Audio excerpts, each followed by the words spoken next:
Dear students, welcome to our economics class. Dear students, in this video we are going to start with the third chapter of Indian economic development, that is about economic reforms adopted in our country in 1990s. In this chapter we are discussing about the three economic reforms, that is liberalization, privatization and globalization. It is also, we are normally using LPG. LPG means liberalization, privatization and the last one is globalization. And dear students, in this video we will be covering the portions about the need for economic reforms and the first one, that is liberalization. These two concepts we will be covering in this video. And why actually in the previous chapter, like that is Indian economy in the year of during the time period of 1950 to 1990, in that chapter actually we were discussing about how was the economic situations of our country during that time period, and we were also discussing about the different measures adopted by our government for for coming out from the stagnation which our economy was facing in the years in the time period of British time period. And in fact we have adopted many measures during the time of 1950 to 1990. Many good policies we have adopted, but still actually what happened by the time period of 1990, the economic situation of our country, it was not that much a good stage. So the problem, otherwise the force came for adopting some of the reforms for overcoming that complications. And here firstly we will be discussing about what were the reasons that led our economy to these reforms. Here the first point, that was the performance of the public sector undertaking. You may be remembering in that when we were discussing about the economy of India 1950 to 1990, I was telling to you about some of the industries that was reserved for the public sector. Yeah, the industries which required more amount of the capital investment. Some of the industries were reserved for the public sector. And children, this industries, its performance, it was not up to the mark, and many of the public sector undertakings, it was going in a loss, because it became a burden for our economy. So because of the bad performance of the public sector, so it became a reason for adopting the economic reforms in 1990s. That was the first point. Second point, that was the deflation, that was the gap of balance of payment. Balance of payment, it was unfavorable to our economy during the time of 1990s. It means balance of payment means, you might have heard, in this statement we are showing the inflow and outflow of the foreign exchange.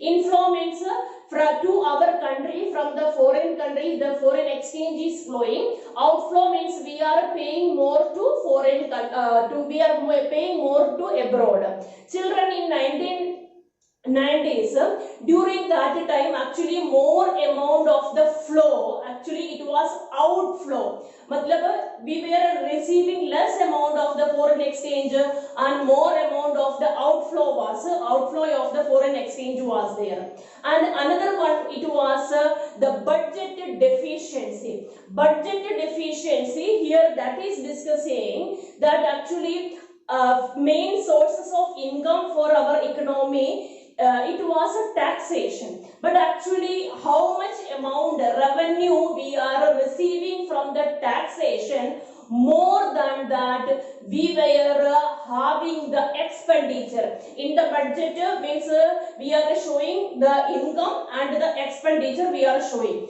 But children, in our case, in our country's case, during that time period, actually main sources of income, that was taxation. But more than the taxation, we were having expenditures.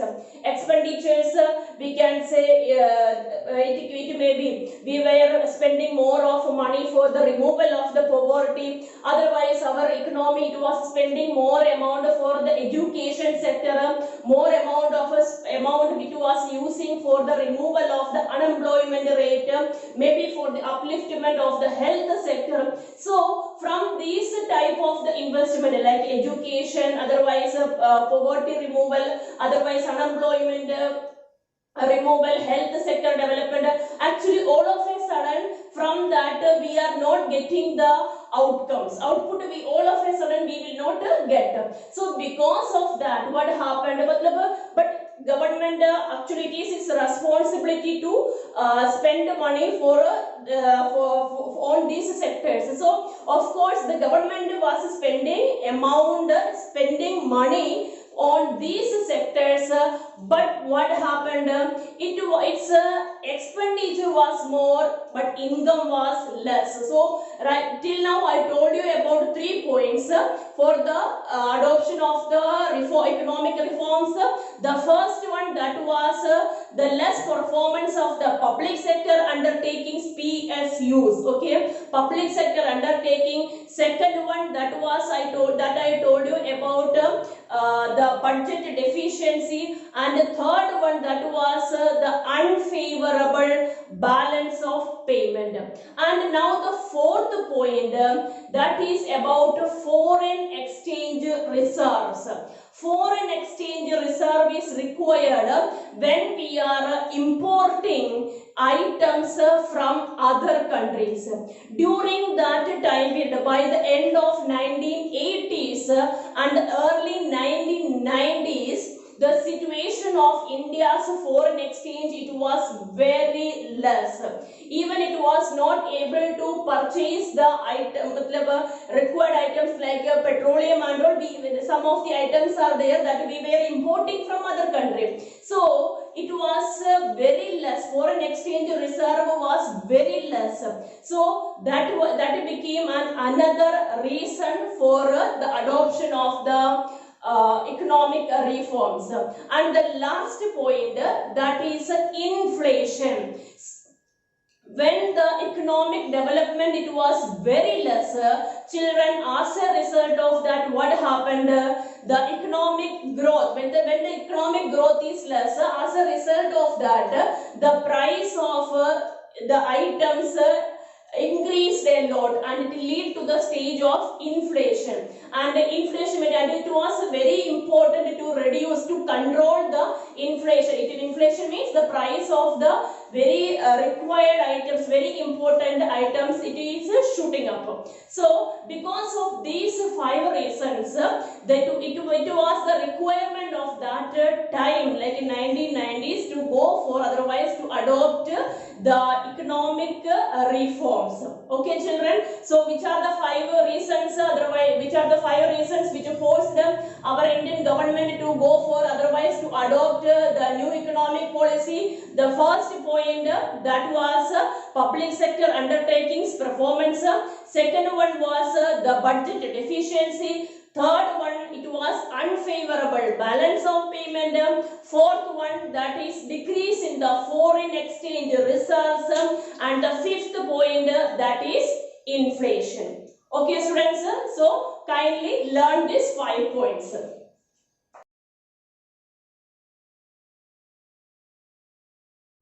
Now students, we are moving to the next portion, that is liberalization.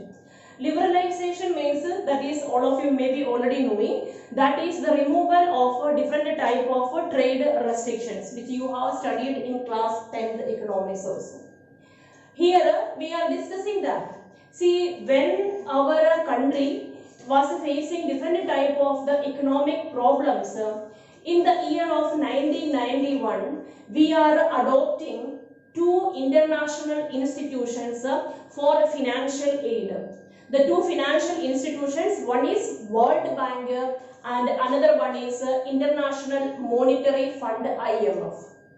So these two organizations, they are ready, because I told you that different type of financial crisis it was going on through our country, like it may be our budget that is not favorable to us, then this balance of payment is not favorable, then foreign exchange reserves we don't have enough, then inflation is going on to our country. So to overcome these to overcome this economic crisis, a sudden financial aid that was a requirement for our country.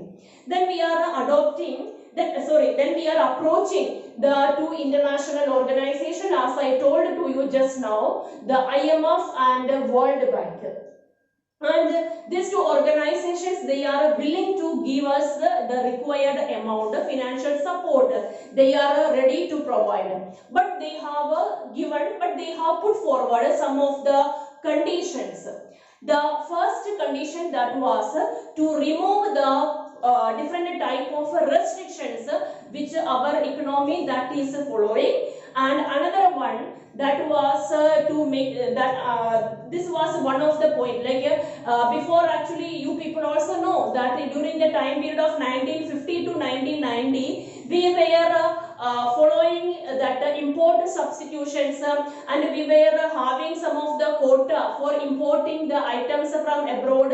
Otherwise we were and the second one, our economy, it was closed, it was not opened for the other countries to have trade relations with our country. So they asked, these two international organizations, they are ready to provide enough financial aid to our country, but the two conditions, first one, that was to remove the restrictions which we are following, and the second one, make our economy an open economy to all the countries.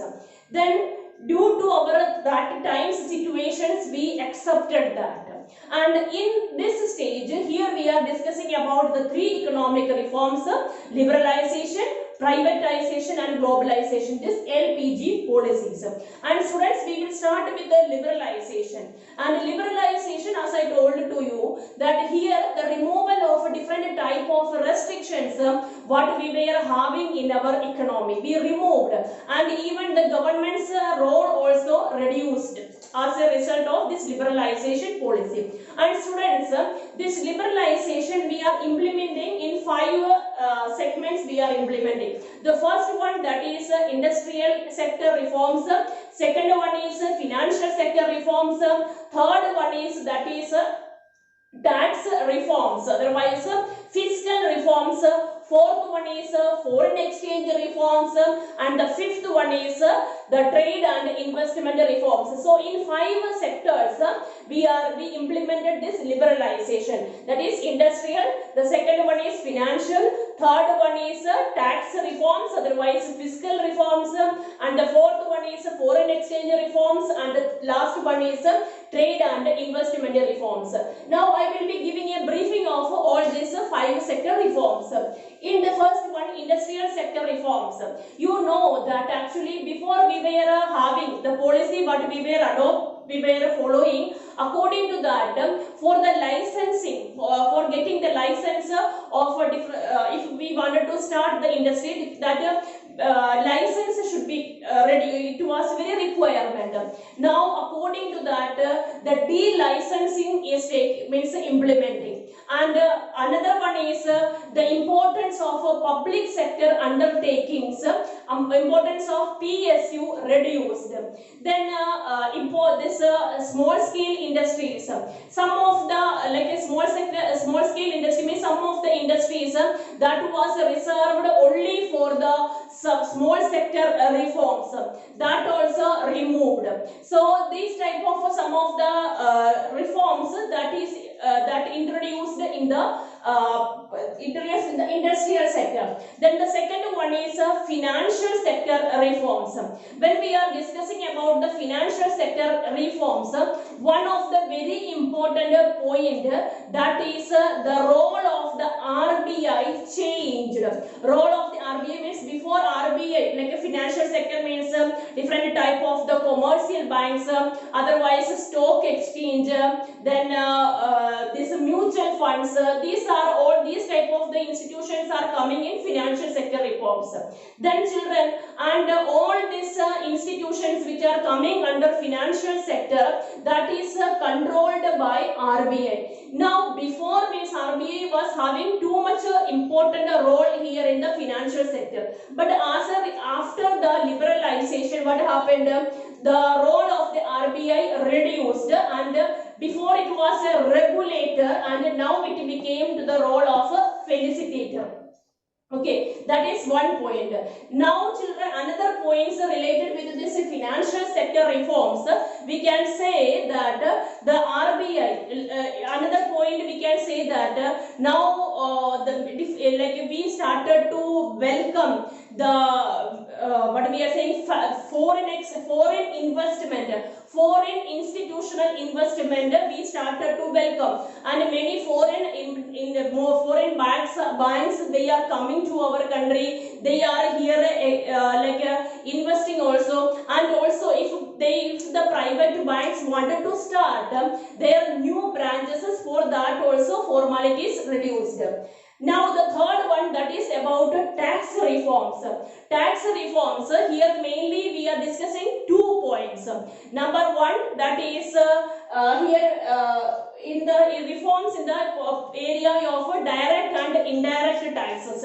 Here the government reduced the amount of taxes, because as a result of that now people started to show their original incomes, and the people are ready to pay the taxes. Before the tendency was there, like when the government is charging too much amount of the taxes, people were not revealing their original incomes, but now that changed. When the tax rate decreased, people are showing their original incomes, and government will be getting its income through the tax. And another one is that is simplified the procedures for paying the tax. So first one, tax reduced, and the second one is simplified the process for the paying of the taxes. Next is children, that is about foreign trade reforms. Foreign trade reforms, here you may be I will tell you here actually what we are saying, devaluation. You should know devaluation means when the value of a domestic country reduces with the foreign another one foreign currency, that is known as devaluation. Value of a value of a domestic country decreases while comparing with the foreign currency, that is devaluation. In 1990s, we devaluated our currency. So as a result of this devaluation, what happened?